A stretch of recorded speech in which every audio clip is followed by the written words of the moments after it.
1015 FM, 720 AM. KDON, the talk of Las Vegas. Ladies and gentlemen, welcome to the #1 professional wrestling radio show in Las Vegas. This is the Mark Hoke Show. The Mark Hoke Show. 1 full hour of wrestling news, entertainment, and lots of Sin City surprises from inside the squared circle. Now, let's bring on the tag team of Andrew Fish Fain, Joe DeFalco, and your host, Mark Hoke. I'm boogsing out. I'm boogsing out to that theme song. Thank God you're not wearing a denim singlet. That wasn't really denim like he was wearing last night. It was kind of a red. No, I know, but usually it's a denim singlet. Yeah. Rick Boogs. And no one needs to see you in any kind of singlet, actually. Hey, I used to wrestle. I did. Fair enough. That was okay. I mean, it wasn't great, but I was all right. I survived.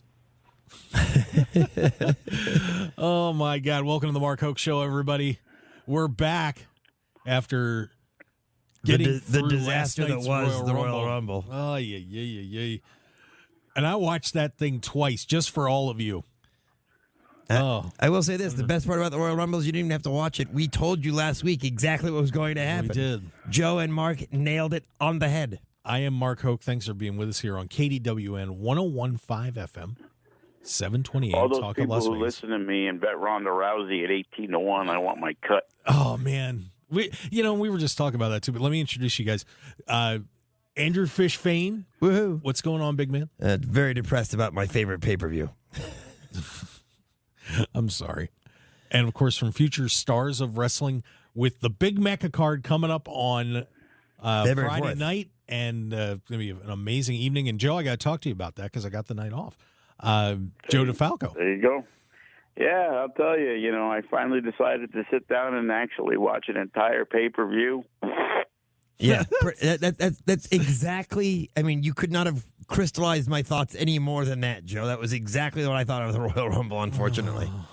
We were kind of on the air in the men's one, and it was just like, wow, Shane McMahon's the biggest surprise, and it's like, of course he's going to last all the way toward the end. It's like, hey, Drew's back at least, and it was like, while we were watching, it was like, yeah, it's going to be Drew and Lesnar, and they're going to have Drew do the favor, since he got put over by Lesnar a couple years ago, and it was just like so anticlimactic that even the fans that were hot for Lesnar earlier in the night were like, yeah, here we go again.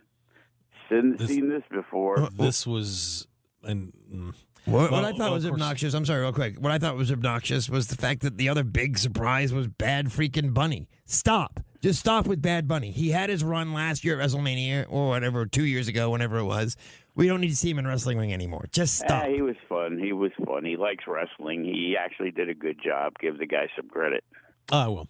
But not if they're going to make him the big surprise for the men's match. Well, yeah, that's not his fault. Him coming in, you could, at least, there was that enthusiasm when I saw Boogs and Bad Bunny. Those were like the two guys that seemed to be so excited to be there, while everybody else was just going through the motions. And it was like, okay, we're going to build all these guys up to the final 6, and Lesnar's just going to throw everybody out like they're 5-year-old kids.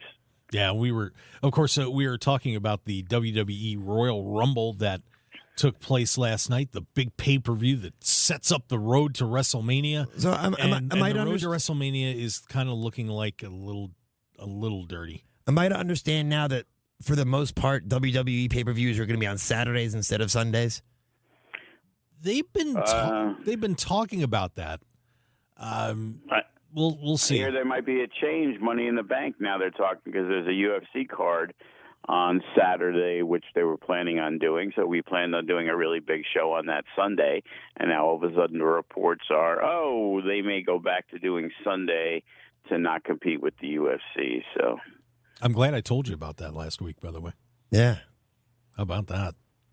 I thought, frighteningly, the women's Royal Rumble wasn't much better, but it was better than the men's. The wrestling was atrocious. Yes. Yeah, They were bad in different ways. So let's start talking about what happened at the Rumble last night. We'll save the Rumble matches for last. Thank God for Seth Rollins and Roman Reigns. Great match. They kicked off the show last night for the Universal Championship and stole the show. And Rollins wins on disqualification after Roman Reigns kind of goes crazy when he was trying to had him in a submission hold and couldn't put him out, and just flipped out. And good for Seth Rollins deciding to use the Shield music and the Shield outfit and the entrance. I love that because he took chair shots like crazy at the end of the match.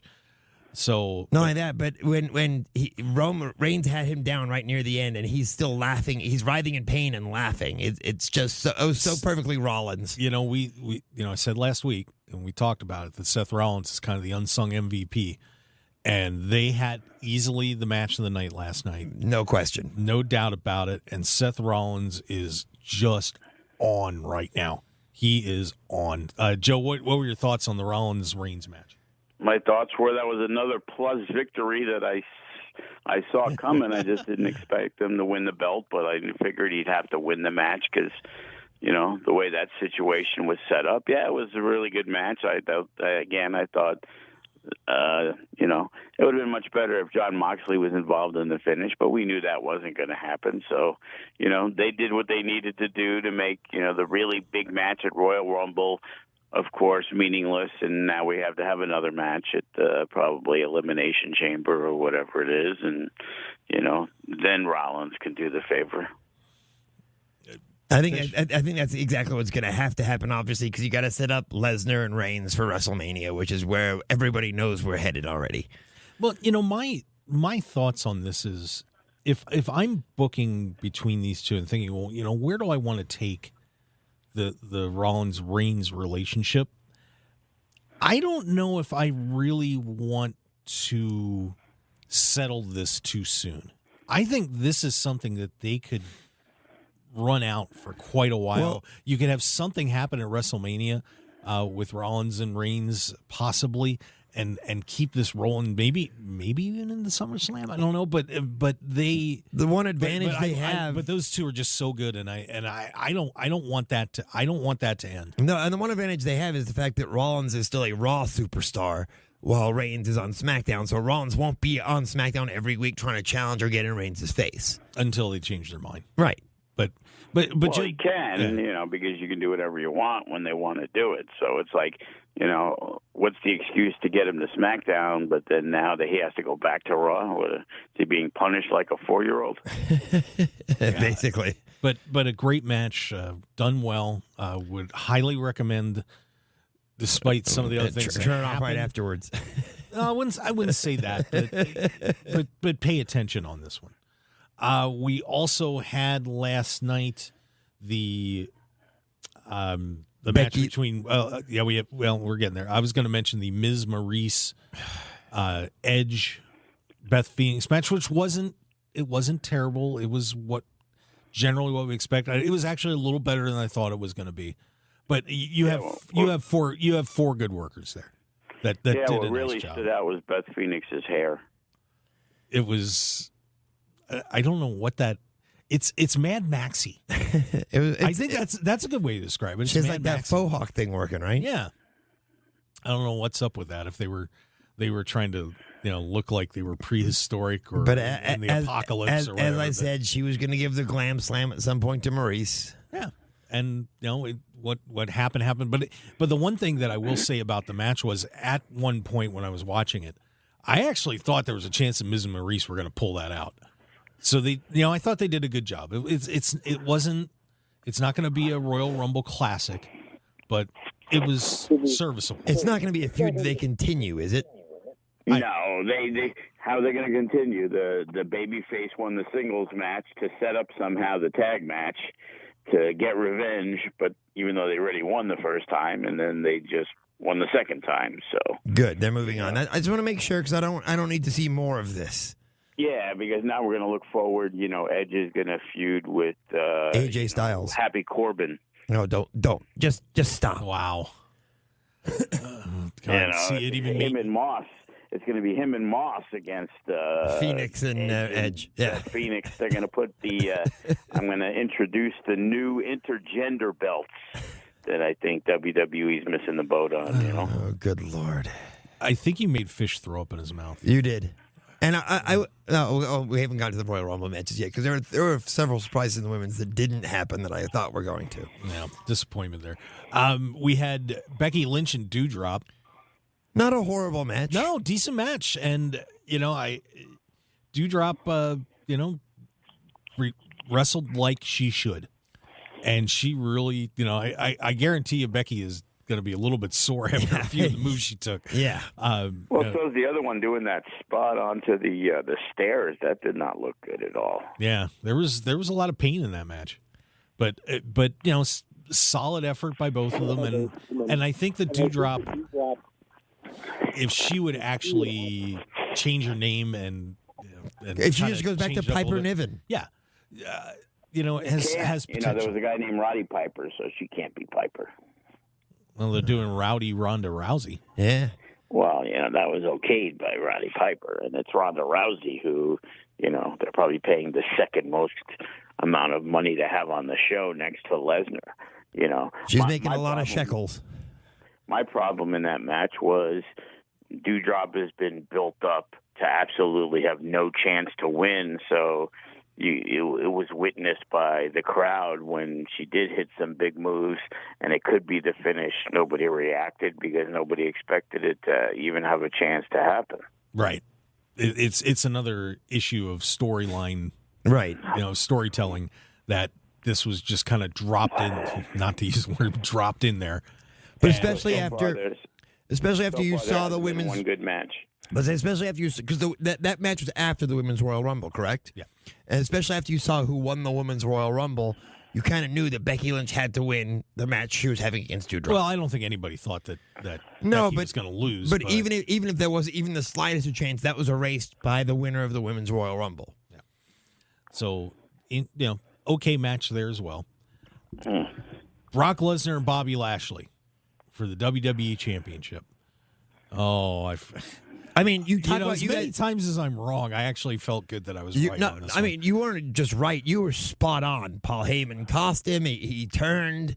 He's still. I don't know if he was always Roman's guy, but he's back to being Roman's guy again. So of course, Bobby Lashley wins the WWE Championship. Had a little ref bump. While Lashley was being pinned for 30 seconds, he still comes out victorious. Makes him look strong since it looked like he was pinned for 30 seconds. Yeah, it was a long time he was down on the ground, but of course Roman Reigns comes out with the referee down, spears Lesnar. Paul Heyman hands him the WWE Championship on Roman's request. He hits Lesnar with the belt, and Bobby Lashley then is miraculously okay, gets up, covers Lesnar, and walks out with the WWE Championship. And Heyman follows Roman Reigns. And Heyman leaves with Roman Reigns, so Lesnar is left with nothing but his ponytail and thinking of Sable. So, but the match was great. Yeah, and a lot of money, and a lot of money in his bank account. Yeah, that's for sure. But the match itself, fantastic. I would love to see those guys wrestle a few more times. I mean, that is such a great physical matchup, and the backgrounds between the two. And WWE, boy, I'll tell you, I wish they would take like the video pieces that they do for the wrestlers, and that build up for the week that they have. Why don't they do that for weeks instead of week? Because the whole video package that they did showing Lashley's athletic background, that he was an amateur wrestler in the Army and the whole thing, and Lesnar and did UFC and Lesnar, same type of thing. That gets people into it. That pulls you into the story. And you say, wow, I didn't realize, for a casual fan, I mean, you and I know this, but for the casual fan to see something like, wow, this is a really cool matchup. And not only that, the great thing about that matchup is, except for the people who know how WWE wants to book, when you just look at the face of this matchup, it really is either guy could win. Like when you see Rollins and Reigns, you kind of know Reigns is probably going to win that match, or at least maintain the belt. but Seth Rollins could win. He's positioned as a guy. You know, there's certain guys that you look at, Rollins, Kevin Owens. You know, Drew showed yesterday. If they put Drew over, people would care. You know, he's a big boy, man. It's like if you book these guys right, you know, you put them right. They could be put right back in the system. But the way they work with Lesnar, it kind of, you know, it's a disservice for a guy like Lashley because it's almost as if okay, you guys got your match. Thanks a lot. We're going back to it. You know, we've done 100 times with Reigns and, you know, Lesnar. And it's like Lashley's forgotten about. So even though they push him as a monster, they push Drew, other than Roman Reigns, nobody's looked at the way they look at Reigns and Lesnar. But now that we're headed towards that Lesnar-Reigns clash, what do they do as far as who challenges Lashley now? You can't have Big E challenging. I mean, you have Rollins come back and now challenge Lashley as opposed to challenging Roman Reigns. Well, you could have Owens, I guess, because you know he's got that new deal. Yeah, but you know, again, that's another for WrestleMania. Do you want a heel versus heel showdown? No, but you know, you could build AJ back up, and now you have a month to build AJ back up. And as witnessed, nobody looked at AJ like, oh, what a bum, he lost to Omos, blah blah blah blah blah. Now it's just like, you know, the crowd's behind AJ. They want him to be the guy, and then he was just unceremoniously tossed from the Rumble by Happy Corbin. I was just like, oh my God, who is booking this crap? Yeah, but yeah, we'll be interested to see where Bobby Lashley goes. But I hope that we get to see that match. And getting back to the women's Rumble there, Fish, my thought was that Basler should have tossed out Rousey to set them up and just kept Rousey out of the title picture for a little while, because you're probably going to have 2 or 3 women's matches, and to have Basler and Rousey with all their history, it'd be a first-time matchup, and I thought it would be a pretty big deal. I think that would be a huge deal. The one thing that shocked me about the Women's Royal Rumble was that Asuka did not return, that Lacey Evans did not return. There are a couple of people I thought would definitely be there, and Paige was the third one. Marie did not return. Yeah, and Dominic did not turn on Ray. Yeah, I get it. But those 3, especially Asuka, Lacey, and Paige, I thought all 3, at least one of the 3 would return for that match, and none of them did. And then you can add Bayley to the mix as well. And those the Funkadelics are back, so that's very important. Oh, God. But maybe Brodus is following. Do you know, Joe DeFalco just hurts everybody's feelings. Yes, he does. You know, we kind of get up, and then Joe's like, by the way, just a reminder that this sucks. They are the Funkadelics. But, I mean, that is 4 big names that women-wise that could have returned and will help the women's locker room on either show tremendously, and none of them are there. So we'll dive into the women's. Well, it isn't necessarily hurting people's feelings. It's like I try to tell my wrestlers, like, these guys, they all expect to be like, oh, patted on the back. What a great job. Like, wow, you really that collar and elbow tie-up was amazing. Oh, what a hip toss. Well, you're supposed to do that well. I need to tell you what you guys aren't doing right to try to improve upon it.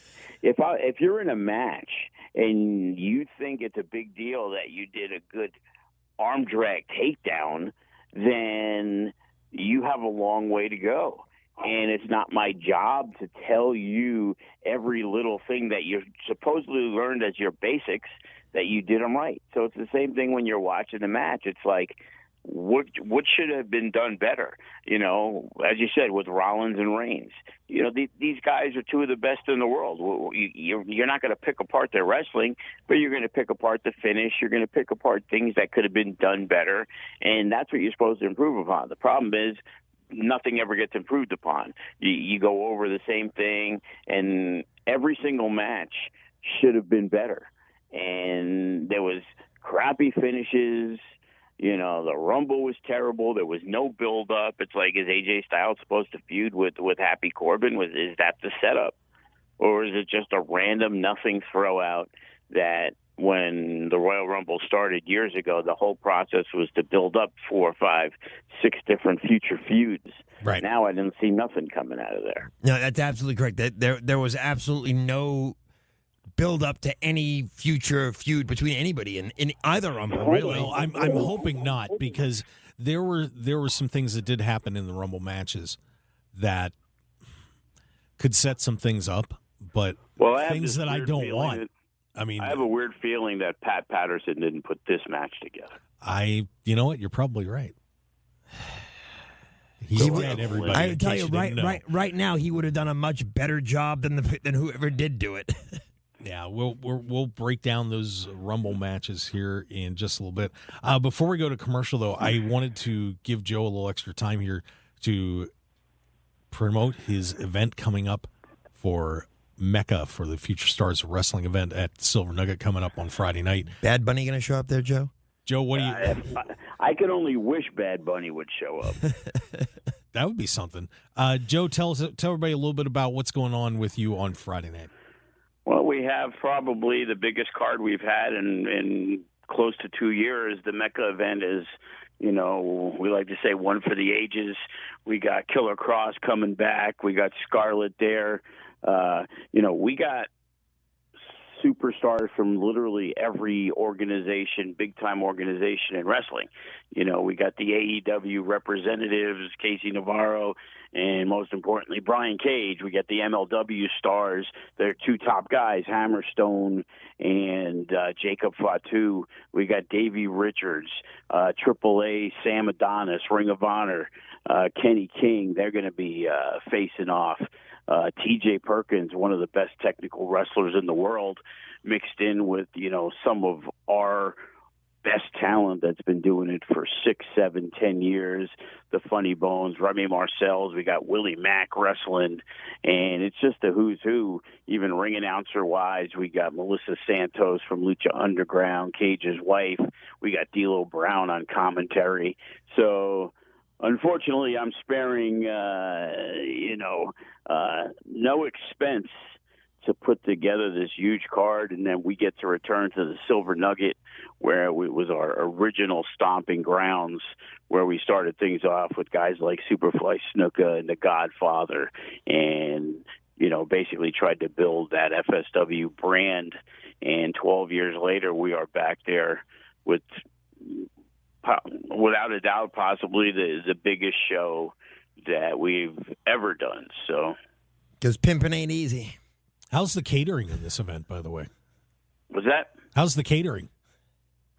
Unfortunately, it's only a full bar, so there's going to be a lot of empty stomachs. So, should be a lot of drunk people. I'm about to say the bad part about that is if you have a full bar and no food, a lot of people are going to be hammered. Joe, I'll set up a concession stand down there. Well, yeah, we're allowed to bring like packaged foods and things like that. We're trying to set that up for the future. We're planning on doing some shows. Talked with GCW, and I guess you could say spoiler alert. When AEW comes to town, we're going to try to put together some other events to coincide with AEW's Double or Nothing happening in Vegas on Memorial Day weekend, which also can be our anniversary show, because the very first show we did at the Rancho Swap Meet, we've come a long way, was Memorial Day weekend, and it featured AEW executives, the Young Bucks. So there you go. They're going to say AEW executive Tony Khan was wrestling. I was more referring to the catering for the wrestlers in the back, but I figured I'd have a shot at that.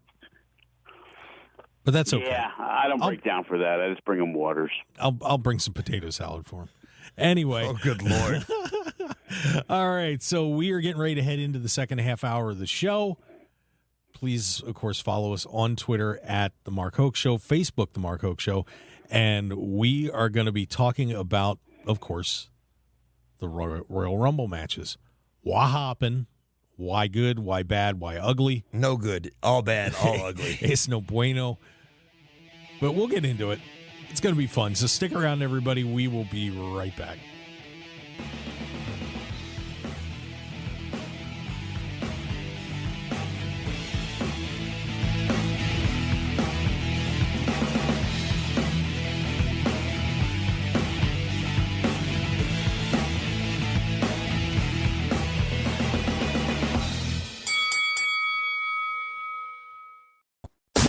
1015 FM, 720 AM. KDON, the talk of Las Vegas. Now, let's return to the Mark Hoke Show. The Mark Hoke Show. Here again, your host, Mark Hoke. Hey, hey, hey, hey! And Bad Bunny. Bad Bunny is not in the building. If Bad Bunny was in the building right now, I think everyone thinks that Bad Bunny is a much bigger deal than I think he is. I mean, he is when he sells more tickets at Allegiant Stadium than WWE SummerSlam. Got to give the guy some respect. I guess so. Boingy, boingy, he's big in the community that you're not a part of, so you don't understand. What he brought to WWE. It was mainstream. That's what they're always looking for. In the old days, whether it was Lawrence Taylor or anybody coming in to do some stuff. Liberace. Right. Bad Bunny is everybody remembers millions of records. Everybody remembers that Liberace kick at WrestleMania. You're old. You don't dig that stuff. So Bad Bunny is the Liberace of this generation. Is that what you're saying? Exactly. There you go. Wow. Oh, this is the Mark Hoke Show, as usual. Devolving. Here on KDWN 1015 FM, 720 AM, the talk of Las Vegas. And by the way, Joe, we are going 90 minutes today. I didn't get a chance to work. Okay. So it'll be you and me. Fish has to bail out. Fish has to go to work. All right. I'll carry the show when Fish leaves. I got to do I have to go do a Canadian destroyer on somebody. Well, screw you guys. I'm going home. And you even look a little like Cartman. I hate you. I hate Andrew Fishbane. I'm going to like Joe DeFalco through Mecca, and then after that, I'm going to hate him too. Yeah, See, I love Joe DeFalco. He's like... he might not love me at the Mecca, but his name ain't on the will call list. You know what I'm saying? Joe's who I want to be when I grow up. We all need to get drunk sometime. Because the thing is that Joe calls into the show, in case you haven't figured that out. And, of course, his dog was really excited about Bad Bunny there for a little bit. That's my mom's dog. She likes to bark. She can't hear. She's a deaf barking dog. That sounds like some sort of mascot for a wrestler. I was going to say, that sounds like a good rock group. The deaf barking dogs. If she was younger, I could, inject her with steroids like the Bulldogs used to do. Wow. Now we get into animal abuse. This is something. Well, speaking of abuse, we were abused by watching the 2 Royal Rumble matches. We'll start off with the women's Royal Rumble match. Joe's got a little echo going on his phone there. Sorry about that. Boy, I don't even know where to begin on this thing. Of course, Ronda Rousey, the winner, but I watched this thing. And I have to say... It was better than the men's Royal Rumble match. Well, they were both bad in different ways. This one was just sloppy. And I hate to say it. And I think a lot of it is you had a ton of people, legends coming back that just didn't... Yeah, Summer Rae. Just weren't up to par. Cameron. He said legends. He didn't say... has-beens or never-wases. I'm trying to be as nice as I can. But I mean, why bring back someone like Cameron when nobody cares? Well, I think that Cameron part of the Funkadactics with Naomi. Naomi's in a feud with Sonya Deville. And, of course, when Cameron showed up, yeah, but I mean, that storyline could have been pushed forward in any way, shape, or form. But when you have Cameron, I mean, surely there was some female wrestler that people would have cared more about than Cameron coming in. And they didn't even utilize the feud because she was tossed before the other one came in. Yeah. So it was like, at least let them work together and see if anybody cares. You couldn't even tell if anybody cared about the reunion because she got eliminated, and then 30 seconds later, the other one got announced. And so it was like, And like I said, where was Asuka? Where was Paige? Where was Lacey Evans? Bailey probably... They were in catering all watching the show together. Yeah, Bailey probably not ready, but she was the fourth one. Any one of those four could have been in the Rumble, and it would have made it better. If they said Oksana was supposed to be there, and I was like, I could barely remember who that even is. Yeah, I agree with that too. So running down just generally what happened here, Sasha Banks opened things up. Melina came out and cried, did a couple splits and disappeared. Tamina, she was having flashbacks of Morrison and Batista. Yeah, that's not a bad parallel. Now, Melina's one who was around for a long time. She had a following, and she lasted 30 seconds. It made no sense. I mean, when she came in, it was almost a harbinger of things to come because she was wearing some sort of dress or something out to the ring, and she couldn't get it off. And they had to keep the camera on Sasha. Happens. And that's first time you can say that about she couldn't get her dress off. Well, I'm not on the inside anyway. But Melina kind of held the match up there, and then she got in the ring, and you tell she was emotional because she hadn't been in a WWE ring for a long time, and Sasha just wasn't Melina in the Royal Rumble like 2 years ago or last year? I don't know. I think so. I think they threw her a bone. I kind of remember her being in for something. Yeah, I do too. But Kelly shows up. Was not good. She was Kelly. Yeah, Ivory. Aaliyah, decent performance out of her. She lasted quite a while. The Liv Morgan disaster with Sarah Logan shows up. Of course, they were part of the Riot Squad, and instead of letting them do their thing for a while, they eliminate Sarah Logan. The Bellas get rid of them, which made no sense for Liv. And Sarah Logan gets a cup of coffee and say, "See ya." What made no sense to me was Brie eliminating Nikki. That was dumb too. Yeah, but they've always had that feud of them against each other. It was like whatever. I just thought the Ivory thing was like awkwardly cringeworthy. That was horrible. Michelle McCool coming back. Thought Michelle McCool looked pretty good. You could tell she was ready. See, the funny thing is, I thought they brought her back so they could have Undertaker in the men's match. And that didn't happen. I thought her being back then. Oh, that wasn't happening. No, I know, but I thought because, they brought her in so Undertaker would be there and he could be in the men's match. He was actually, and how I knew Bad Bunny was going to be in the match was they actually, I believe it was Cultaholic, had a picture up of Bad Bunny and Undertaker having a little chat in the back day of. So that was kind of, so he was there. I would have loved it if the evil Undertaker showed up. I would have popped big for that. I wanted to see fake Razor Ramon and fake Diesel. Yes. Well, one's dead, so they can't do it. Yeah, nice try. Why do you keep trying to bring dead people back? Because it still would have been better than most of the people in the Rumble. Okay, you got a point there. The Ivory thing. Ivory shows up, and she's doing the right to censor thing and was talking on a microphone. Nowhere to be seen. Talking on a microphone the whole time while she's getting thrown out of the ring. It was ridiculous. And the fan base, I guarantee you most of those people have no idea, first off, who she was, but secondly, what the right to censor was. Yeah. Because nowadays that makes no sense. Yeah, it just was terrible. Mickie James looked good.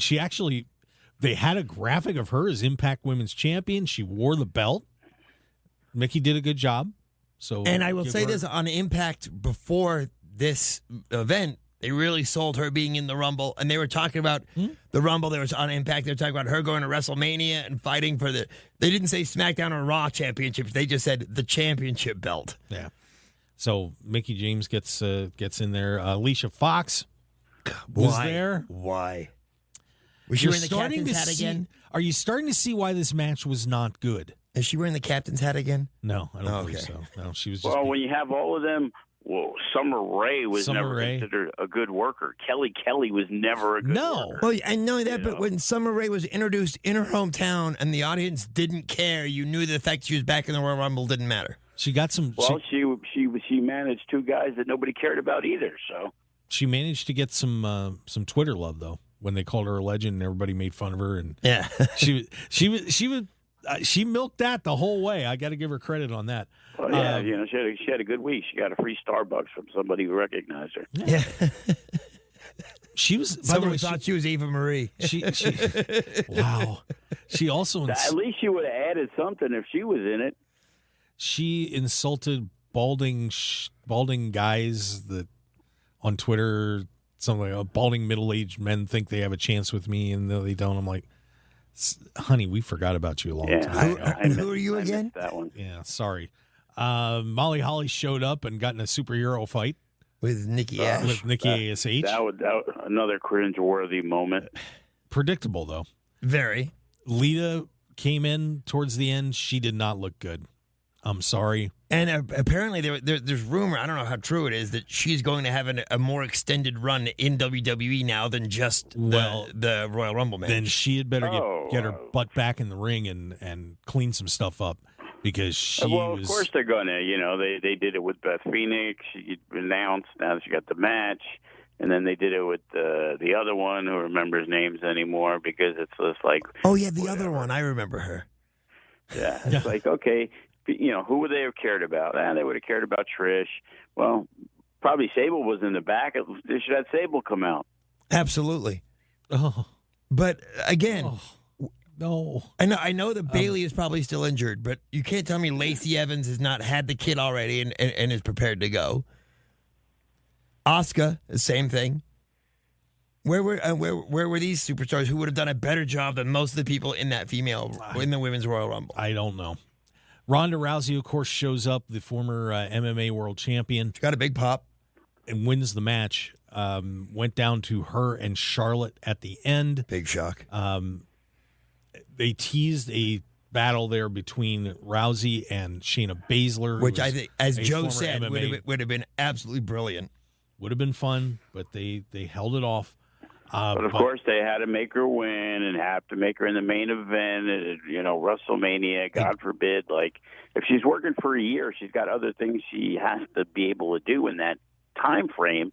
So why not having a feud with Basler, which maybe helps Basler get over going toe-to-toe with the great Ronda Rousey, who we've all forgotten got her ass beat in UFC the last 3 or 4 fights. She was done and kind of reinvented herself as the baddest woman on the planet. She became the Mike Tyson of the WWE. She's gonna eat your children with that. So Rousey wins this thing, and honestly, I didn't think Rousey looked that. No, and it's setting up again. Obviously, setting up Rousey and Becky Lynch for WrestleMania. Hopefully, I would think that would be the match. To be. Joe, is that the match we're hearing? Well, I heard that Rousey went from 18-1, and when I talked about her on Sunday morning, by Monday she was minus 250. So obviously, I am the line mover. You know what I mean? You're the needle mover, not Roman Reigns. Or the news just broke that she was going to the Royal Rumble on Monday. But is that what they're setting up, Becky and Ronda for WrestleMania? Who knows? I guess so. That's where she should go. Charlotte Flair. It's like, she's overkill. So at least with the other one, it's a fresh matchup. She's the man, whatever. And she's the only person to quote unquote pin Ronda Rousey. And she's been working that heel role where people, are behind that, and Rousey will be the big baby face. And it'll be a big deal when, Rousey shocks the world and wins the women's championship. Yeah, because that when they turned Rousey heel in her when she was here before she left, that was one of the worst decisions ever because she was a horrible heel and nobody bought it. Yeah, it was kind of like Goldberg. That was the whole damn the man and screw the woo. Wow, that was cute. That's what Rousey said. You remember that. The good news is the WWE fan base can't remember last week's show, so they forgot that she was a heel. I did not actually, but yeah. So Ronda Rousey wins a mediocre women's Royal Rumble. Yawn. Oh, Roddy Piper was looking down from the heavens with a smile on his face. Waving and so his is Jim Duggan. What? Jim Duggan's not dead. Exactly my point. Oh, God. Well, now that speaking of Jim Duggan, well, let's take it over to the men's side. Where Jim Duggan winning was a better Royal Rumble than the men's Royal Rumble this year. Well, actually, and just to wrap up the women's match, just when you go and watch it, you're just going to see, unfortunately, a lot of shaky wrestling. And that was... A lot of what? A lot of shaky wrestling. Oh, I thought he said the other word. I'm like, wait a second. I have to change. I have to not use certain words, and you just used it. Yeah. What other word? Don't say it. No. It's similar to the word crappy. Ah, gotcha. Yeah, okay. I did not say that. What's the difference in the words? They both mean the exact same thing. Why is one more offensive than the other? Because they say it is. Because the FCC says so. Anyway, all right. So let's the ones that can fine you tens of thousands of dollars. That's who. A bunch of old people. All right. Ain't that the truth? Men's match. AJ Styles kicks things off with Shinsuke Nakamura, and I'm sure Shinsuke was excited because he actually got to wrestle for a couple of minutes. And without low-blowing AJ Styles. He is, of course, only defended the Intercontinental title once in September. And not even against Rick Boogs. Why?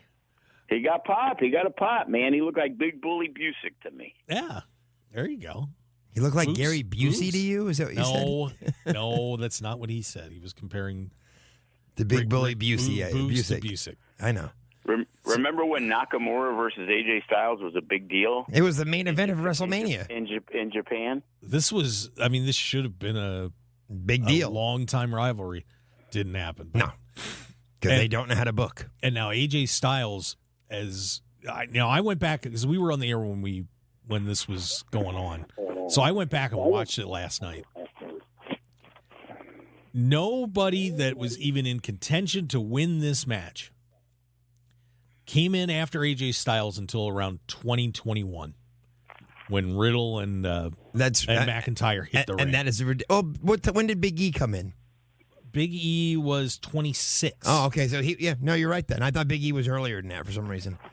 This is the rundown, real fast. Austin Theory, Robert Roode, Ridge Holland, Montez Ford, who got eliminated early by Omos, so the Mr. Excitement there, gone.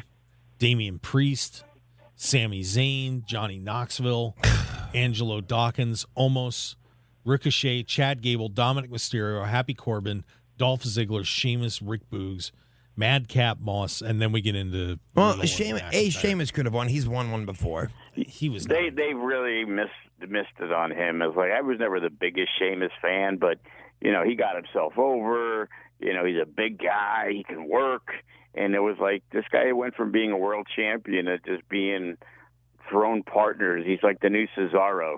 They just throw him with different partners, and all of a sudden he's friends with these guys for a month, and then they turn on each other. Cesaro, I just realized Cesaro wasn't in there. No, he wasn't. Neither was Tommaso Ciampa, by the way. Neither was Braun Breaker. Neither was. Well, I didn't expect Braun Breaker. I didn't think they'd be ready to put there him was in there, another guy. There was someone else I thought that was going to be in there from NXT that wasn't. I can't think who it was. Well, that's pretty shocking that Cesaro wasn't in there. Yeah. You had. You can say what you want about the NXT guys; they don't want to bring them up. But this guy's been a mainstay and multiple champion, except for the big belts. But he's also gotten those opportunities, and to not have him in the Rumble and have the garbage like Corbin and Moss in there, who are, I guess, really well liked from people who like stupid comedy. Pretty much. I mean. So no real. Your only surprises that we had: Bad Bunny showed up in 27. Shane McMahon shows up in 28. Which are just the worst place to put both of those guys. And Kevin Owens had gone in 22nd. Shane McMahon eliminates Kevin Owens. I think Drew McIntyre was a surprise in the sense that I think people still thought he was injured and too injured to be involved. Right. That's what I was. I'm like, oh, cool, Drew's there. So at least he's going to get toward the end. He's another body that you look at as a potential winner. And there was one point where it was like AJ Styles and 7 other jobbers in there, and it's like, this is horrible. Yeah, it just. I mean, that's horrible booking from beginning to end. And then right after I said that to myself, they threw AJ Styles out for no rhyme, no reason, no nothing. It was just like an afterthought. It was like, oh, okay. And they were hyping, oh, AJ wrestled so well. And I'm like, why didn't he stay in? God. So we get towards the end here. Kevin Owens, Rey Mysterio, Kofi Kingston comes in. Otis, Big E. So Randy Orton late, and of course Brock Lesnar shows up at the end. So my question is, did Kingston miss his spot by landing on his feet? That is what we heard. If you missed it, of course, Kofi Kingston, whenever he's in the Rumble, finds a creative way to avoid elimination. Kevin Owens threw him out. He went flying to the barricade, took a brutal hit to the midsection and ribs, and, of course, his feet catch the ground, and he was eliminated. Of course, now I'm sure Vinnie Mac wasn't happy about that, but can he blame Kofi? Is he going to be yelling at Kofi for that, or is he going to yell at Kevin Owens? I don't know who to really yell at about that, because it was supposed to win, so it really messed everything up. I'm sorry, Joe, you were a little low on that. Oh, I was saying, yeah, they were pretty pissed, I heard, because Kofi was supposed to throw out Lesnar and actually win. So. Oh. I know. I heard he was supposed to throw out Mustafa Ali, but Mustafa Ali threw himself out. So Fish is just dying in here. Mustafa Ali jokes. So they ever get old? He wasn't in the Rumble either, was he? No. Kevin Owens thrown out by Shane McMahon, which was a little... is that feud going to start as Shane McMahon? I was going to say, there's your WrestleMania match, because, it's WrestleMania time, so Shane's got to get that big payday in a marquee match. Yeah, but I guess Shane O'Mac is back. I guess the DVD deal in China fell through. I mean, you haven't seen Stephanie in forever, so you might as well see Shane. Oh. The final 5 in this match were Lesnar, Bad Bunny, Shane McMahon, Drew McIntyre, and I'm missing the 5th one. I'm sorry. Gosh darn Big it. No, he went out before that. Sorry, I think it was Orton. If you look, so far the 4 you mentioned are at best part-time wrestlers. Yeah. Right. And Drew hasn't been around for 4 months. JBL, was he one of the Final 5? Orton was, I'm sorry, it was Orton. It wasn't JBL? So Orton gets chucked. We're down to Bad Bunny, Riddle, Shane McMahon. I'm sorry, it was Bad Bunny, Riddle, Shane McMahon, McIntyre, and Brock Lesnar were your final 5. How over was Riddle, though? I'll tell you. Yeah. Man, they really ruined that RK Bro, man. They could have had a good run. I don't think they're done yet. But I don't think so, because they didn't make Riddle or Orton throw each other out. So Lesnar comes in at 30. Of course, after getting screw jobbed earlier. So, I mean, in the world of WWE, if he had the match, he wasn't supposed to be in the Royal Rumble. So who are they saying whose place he took in the Royal Rumble? Mustafa Ali. Yeah. Okay. Fair enough. Lesnar comes in and just pretty much destroys everybody. Joe and I were sitting there wondering if we were going to run overtime, and then we see Lesnar come out 6 minutes to go. Yeah, we realized it was a Brock Lesnar match, so that means it couldn't have gone more than the 3 minutes we needed. So everybody gets tossed out. It came down to McIntyre and Lesnar. Lesnar does an F5 throwing McIntyre out of the ring, and Brock Lesnar is headed to WrestleMania. As we predicted. Against Roman Reigns. As badly wrestled as the women's match was, this was badly booked. Yeah, this was just ridiculously badly booked. And because, again, now you have Lesnar Reigns set up because the Paul Heyman angle with Heyman now being on Reigns' side, and now we know that he's completely in his corner. It's just, the booking here was just stupid. Oh, unless he turns on Reigns and Lesnar wins at Mania, that would be like the triple super duper swerve right there. Is that a technical term? It is. It was one of the new additions to the dictionary. I love New Edition. Yeah, they were really good. Cool it now. You got to cool it now. Ooh, watch out. Wow. Brent Brookhouse on CBSSports.com said about this Royal Rumble match, because I go to them a lot. This match was an unmitigated disaster. Easily ranks as the 5 worst all-time, if not lower. Match dragged badly and crowd was lost because of it, and further loss in Kingston's big spot went wrong. And McMahon and Big Bunny in the final 5 is just the wrong call beyond any doubt. Grades it an F, and he doesn't give many Fs. And I hate to say it, but I got to agree. Well, what'd they give the women's match? That should have been an F-. C+. And I will say it's a shame because, to me, the Royal Rumble has the opportunity every year to be the best pay-per-view there is, and this was not even close. It just tells you the depth of the roster. You know, you look at those 30 guys, and you're like, no shot, no shot, no shot, no shot. 10 guys in a row come in, and it's like, these guys have absolutely zero chance of winning. And really quickly, that shows you to me that they miss Bray Wyatt, they miss Braun Strowman. Among others. But, yeah. Right. Imagine, Karrion Kross coming in and Killer Kross coming in there. Keith and that was Lee. the statement to make him a big deal. Yeah, a lot of guys could have made an impact, but they're not there anymore. All right, we're going to come back. We got a half hour to go. Fish has got to go, but it'll be myself everybody. And Joe DeFalco doing our thing. Love you, Joe. We'll See you later. We'll wrap this Rumble up, and we'll talk a little AEW. Got some stuff happening there too. So stick around, everybody. Yeah. So stick around. Lucky he doesn't have to talk about AEW this week. Mark Hoke Show on Twitter, Facebook, The Mark Hoke Show, markhokeshow.com. Dominic didn't turn on Ray again. Get out. You are banned from the booth, Fish. I'm going to talk to them next time they come to the arena to try to set up. I'll say, you hear what your dad said about you? I got to go. 1015 FM, 720 AM. KDON, the talk of Las Vegas. Ladies and gentlemen, welcome to the #1 professional wrestling radio show in Las Vegas. This is the Mark Hoke Show. The Mark Hoke Show. 1 full hour of wrestling news, entertainment, and lots of Sin City surprises from inside the squared circle. Now, let's bring on the tag team of Andrew Fish Fain, Joe DeFalco, and your host, Mark Hoke. All right, and we are back for our bonus half hour of coverage of the world of pro wrestling on the Mark Hoke Show.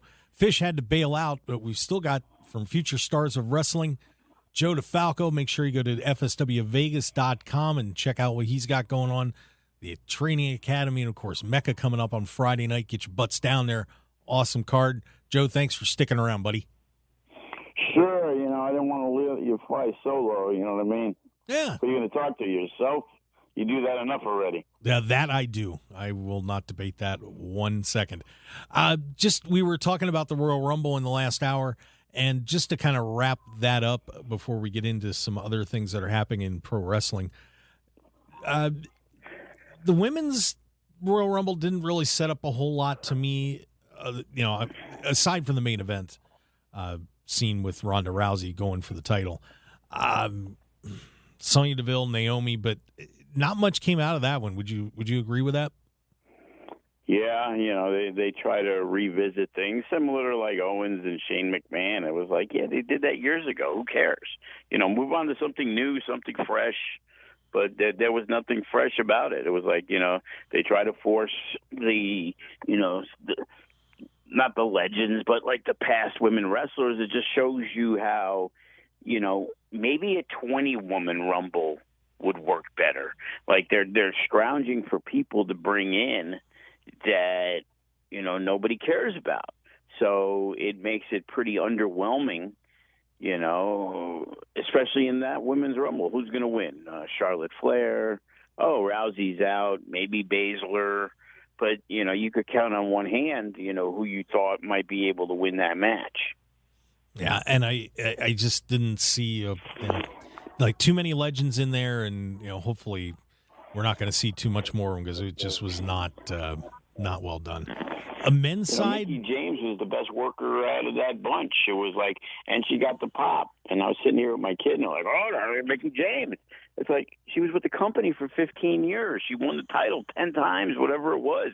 Everybody knows her. She was there recently, and they just buried her to now bring her back as the Impact Women's Champion. She only left because they got rid of her. Right. And it's like, wow, here's somebody who could still go. She's done a lot for the company, and we're going to get rid of her.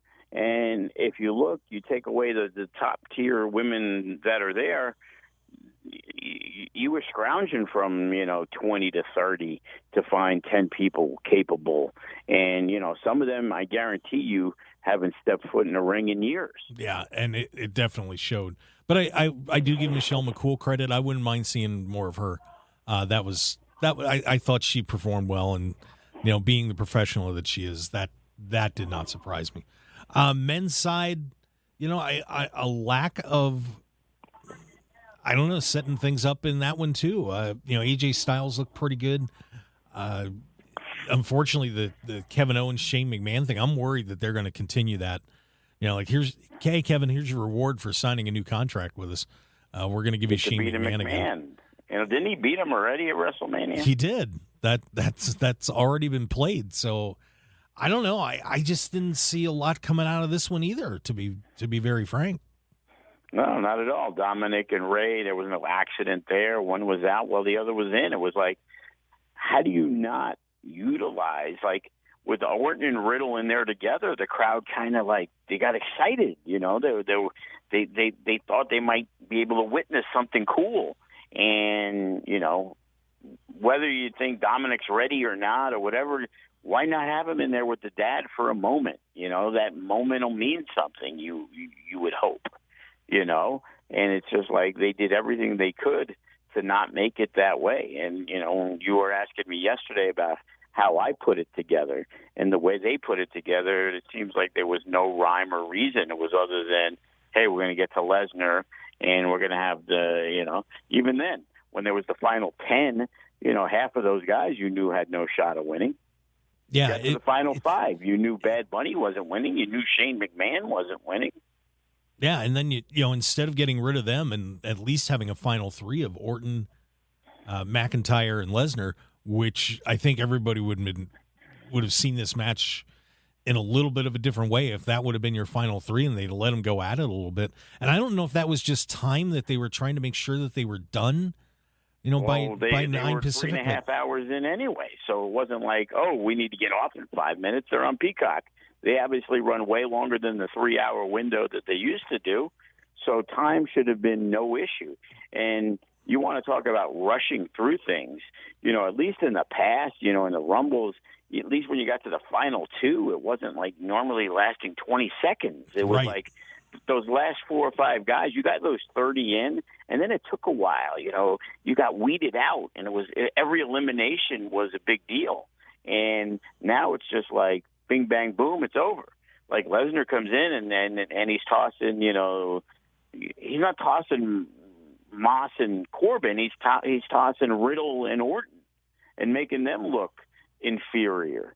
Like, at least make these guys look strong, because down the line you're going to build them as big stars, and then you're going to wonder why the crowd is apprehensive because you've kind of, chooched them out for a long time. How do you take people seriously when, you've made Reigns, and again, they made Rollins strong, but they make Reigns and Lesnar on a whole different planet.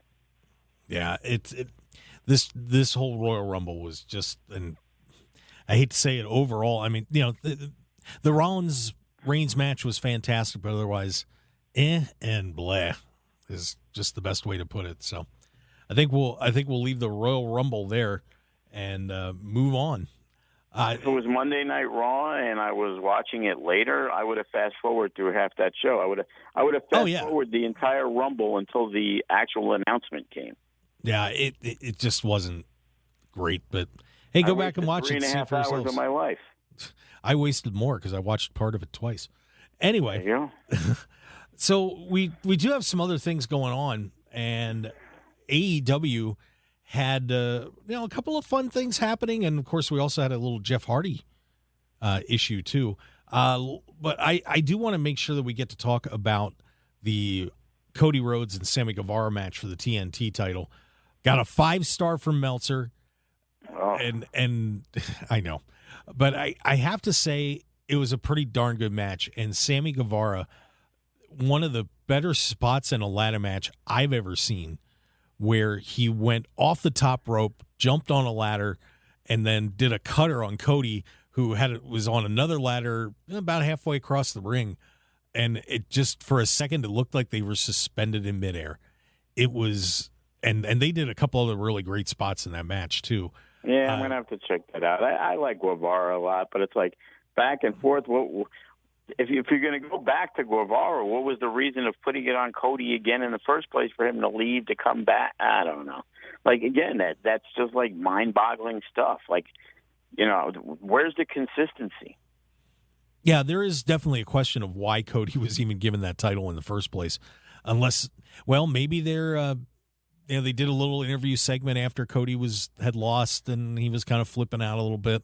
Maybe this was something to give Cody another reason to go crazy and turn heel. But turn heel, he's already getting booed. Yeah, but we got to make it official. But Sammy Guevara appears to be on a pretty good upward trajectory, and did a fantastic job in that match. And those guys were bumping it up hard. Got to give Sammy credit for I think really taking a step forward. If you looked on Twitter at all you saw in the wrestling area for a couple of days was that spot with that cutter. It was pretty amazing.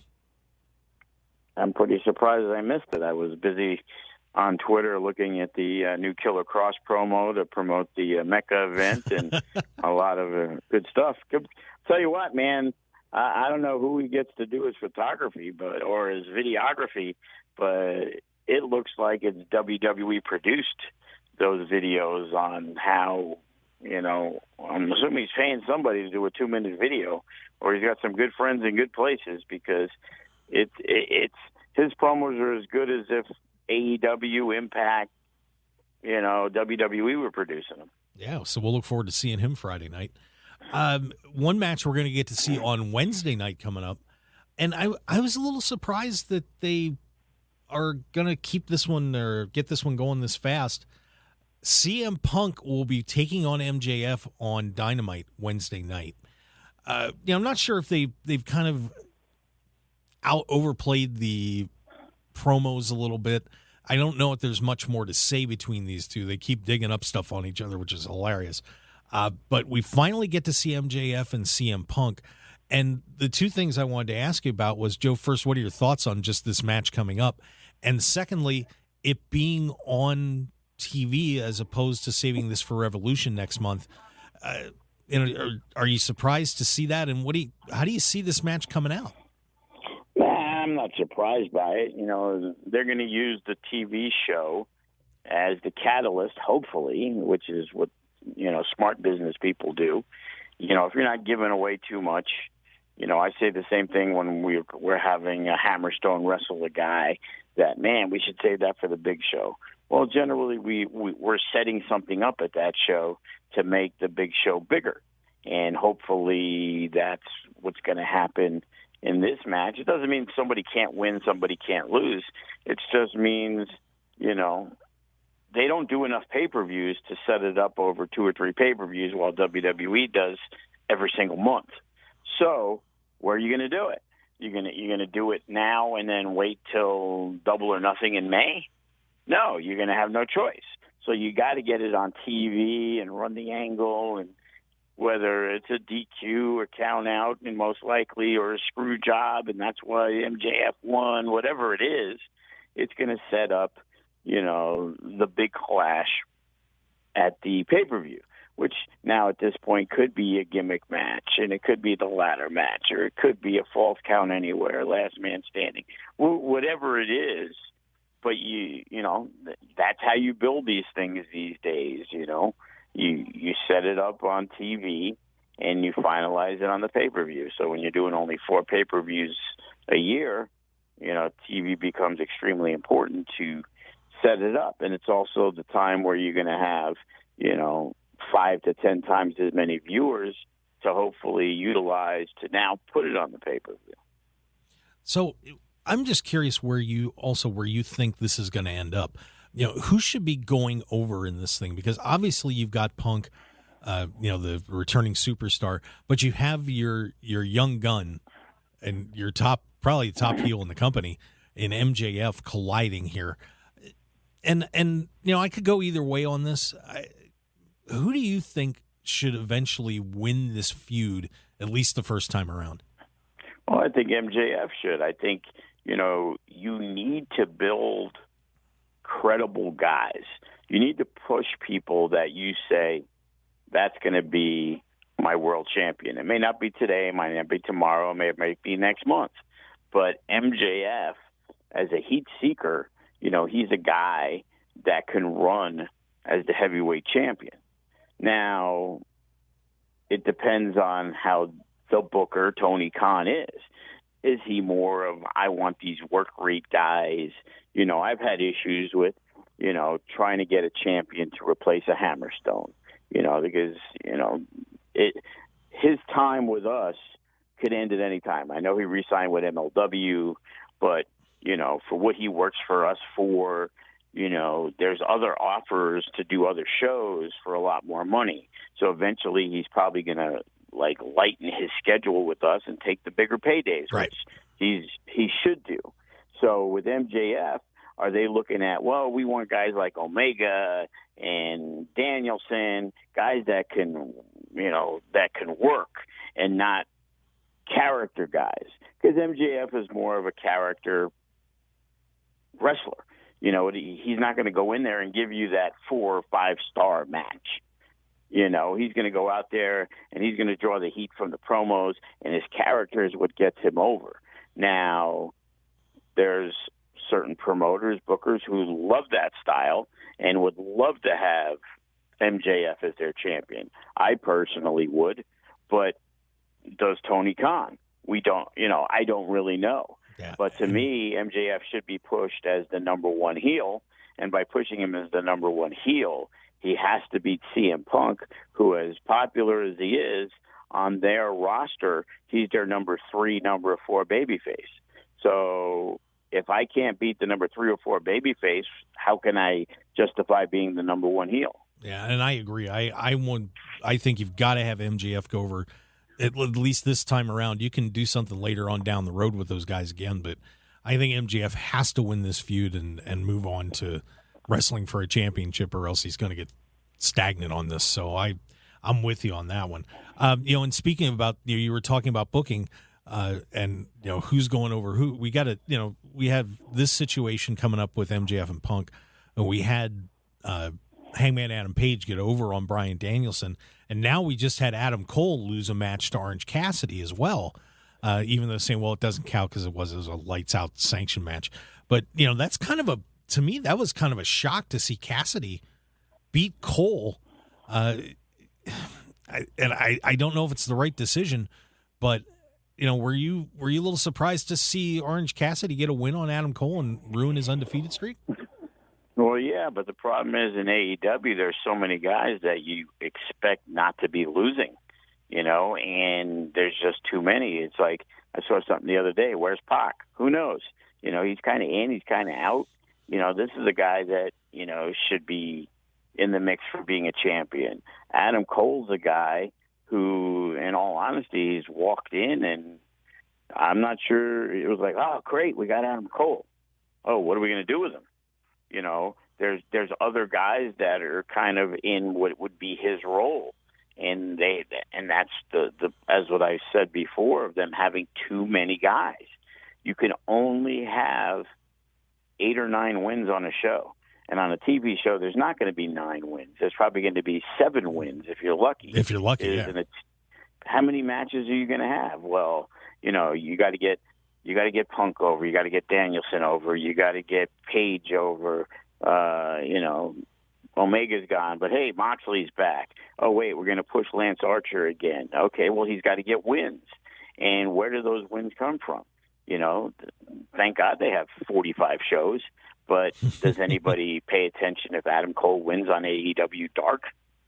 No, absolutely not. So they come in. Where's Bobby Fish? Where's Kyle O'Reilly? Hey, you know, are they going to be the tag team? They got 22 tag teams. You know, that's why Santana and Ortiz, you know, they kind of don't. They haven't been jump started from day one. You know, they just rotate. They've rotated, like, who we're going to push this month. Okay, we're going to now push Pentagon and Phoenix after we put them with Eddie Kingston, and they worked singles, and they did all these weird different things instead of making the number 1 tag team in the world work as the number 1 tag team in the world. And then they bring in FTR, and then they really seem to love the Jurassic Express. And now where does Red Dragon fit in with O'Reilly and Fish? You know, that should be a money tag team. You know, that should be a dream match to see, even though they've probably seen it before, but not on the national stage. You know, the Young Bucks against Red Dragon against FTR, you know. there's only so many shows in a week. There's only so many matches you could put together. And, AEW's done a great job of getting talent, but they haven't done a great job of, putting it all together when guys like Cody Rhodes and Jericho have seemed to, dominate storylines. They're always involved in something. Yeah, it's a wealth of riches, but boy, you gotta figure out how those pieces go together. So what are you going to do with Danielson now? Well, I know it's champ. I don't know. That's a great question.